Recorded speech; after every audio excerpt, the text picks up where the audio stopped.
बहुत सारे सुधारकों को लगता था कि महिलाओं की दशा सुधारने के लिए लड़कियों को शिक्षित करना जरूरी है। कलकत्ता में ईश्वर चंद्र विद्यासागर और बंबई में बहुत सारे अन्य सुधारकों ने लड़कियों के लिए स्कूल खोले। 19वीं सदी के मध्य में जब इस तरह के प्रारंभिक स्कूल खुले तो बहुत सारे लोग उनसे डरते थे। लोगों को भय था कि स्कूल वाले लड़कियों को घर से निकाल ले जाएंगे और उन्हें घरेलू कामकाज नहीं करने देंगे। स्कूल जाने के लिए लड़कियों को सार्वजनिक स्थानों से गुजरना पड़ता था। बहुत सारे लोगों को लगता था कि इससे लड़कियां बिगड़ जाएंगी।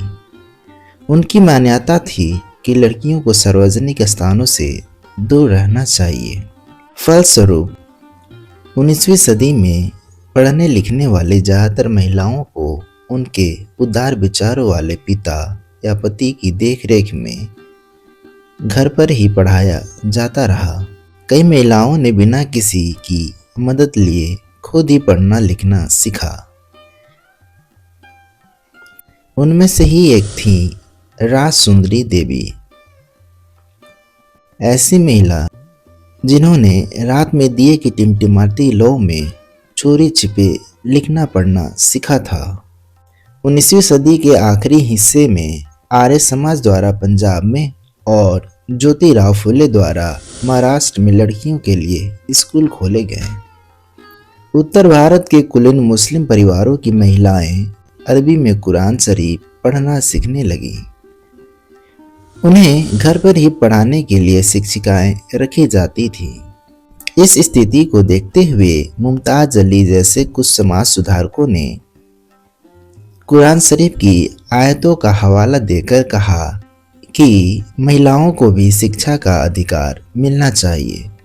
19वीं सदी के आखिरी से ही उर्दू में उपन्यासों का सिलसिला शुरू हुआ।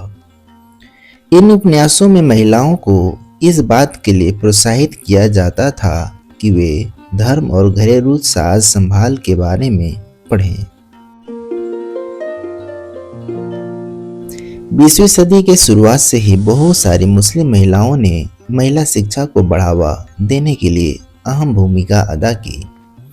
जैसे भोपाल की बेगमों ने अलीगढ़ में लड़कियों के लिए प्राथमिक स्कूल खोला, जिन्होंने कलकत्ता और पटना में मुस्लिम लड़कियों के लिए स्कूल खोले। वह रूढ़िवादी विचारों की कटु आलोचक थीं और उनका मानना था कि प्रत्येक धर्म के धार्मिक नेताओं ने औरतों को निचले दर्जे में रखा है। 1880 के दशक तक आते आते भारतीय महिलाएं विश्वविद्यालयों में प्रवेश लेने लगी थीं। उनमें से कुछ चिकित्सक और कुछ शिक्षिका बन गई। बहुत सारी महिलाएं लिखने लगीं और समाज में महिलाओं की स्थिति पर अपने आलोचनात्मक विचार प्रकाशित किए। पूना में घर पर ही रहकर शिक्षा प्राप्त करने वाली ताराबाई शिंदे ने स्त्री पुरुष तुलना नाम से एक किताब प्रकाशित की, जिसमें पुरुषों और महिलाओं के बीच मौजूद सामाजिक फर्कों की आलोचना की थी। संस्कृत की महान विद्वान पंडिता रमाबाई का मानना था कि हिंदू धर्म महिलाओं का दमन करता है। उन्होंने ऊंची जातियों की हिंदू महिलाओं की दुर्दशा पर एक किताब भी लिखी थी। उन्होंने पुणे में एक विधवा गृह की स्थापना की, जहां ससुराल वालों के हाथों अत्याचार झेल रही महिलाओं को पनाह दी जाती थी। वहां महिलाओं को ऐसी चीजें सिखाई जाती थी जिनके सहारे वे अपनी रोजी रोटी चला सकें। जाहिर है कि इन सब बातों से रूढ़िवादी खेमे के लोग काफ़ी आग बबूला हुए। उदाहरण के लिए बहुत सारे हिंदू राष्ट्रवादियों को लगने लगा था कि हिंदू महिलाएं पश्चिमी तौर तरीके अपना रही हैं, जिससे हिंदू संस्कृति भ्रष्ट होगी और पारिवारिक संस्कार नष्ट हो जाएंगे। रूढ़िवादी मुसलमान भी इन बदलावों के नतीजों को लेकर चिंतित थे। जैसे कि आप देख सकते हैं, 19वीं सदी के आखिरी तक खुद महिलाएं भी सुधारों के लिए बढ़ चढ़कर प्रयास करने लगी थी। उन्होंने किताबें लिखी, पत्रिका निकाली, स्कूल और प्रशिक्षण केंद्र खोले तथा महिलाओं को संगठित किया। 20वीं सदी की शुरुआत से वे महिलाओं को मताधिकार, बेहतर स्वास्थ्य सुविधाएं और शिक्षा के अधिकार के बारे में कानून बनाने के लिए राजनीतिक दबाव समूह बनाने लगी थी। उनमें से कुछ महिलाओं ने 1920 के दशक के बाद विभिन्न प्रकार के राष्ट्रवादी समाजवादी आंदोलनों में हिस्सा भी लिया। 20वीं शताब्दी में जवाहरलाल नेहरू और सुभाष चंद्र बोस जैसे नेताओं ने महिलाओं के लिए और अधिक स्वतंत्रता और समानता की मांगों का समर्थन किया। राष्ट्रीय नेताओं ने आश्वासन भी दिया कि स्वतंत्रता मिलने पर सभी पुरुषों और महिलाओं को वोट डालने का अधिकार दे दिया जाएगा, परंतु उनका आह्वान था कि जब तक स्वतंत्रता नहीं मिल जाती तब तक महिलाओं को अंग्रेजी राज विरोधी संघर्ष में जोर लगाना चाहिए।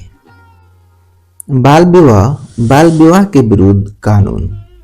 महिला संगठनों के विकास तथा इन मुद्दों पर लेखन की वजह से सुधारों के पक्ष में आवाज और मजबूत हुई। लोग बाल विवाह जैसी स्थापित परंपराओं को चुनौती देने लगे। केंद्रीय विधानसभा में बहुत सारे सांसद थे जिन्होंने बाल विवाह पर पाबंदी हेतु कानून बनाने के लिए संघर्ष किया। 1929 में बाल विवाह निषेध अधिनियम पारित किया गया।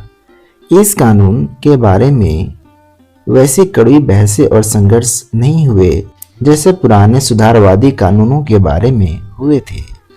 इस कानून के अनुसार 18 साल से कम उम्र के लड़के और 16 साल से कम उम्र की लड़की की शादी नहीं की जा सकती।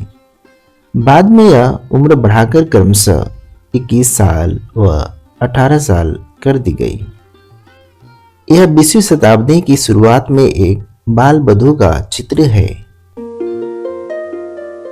क्या आपको लगता है कि आज भी हमारे देश में 20% से भी ज्यादा लड़कियों की शादी 18 साल से पहले ही हो जाती है?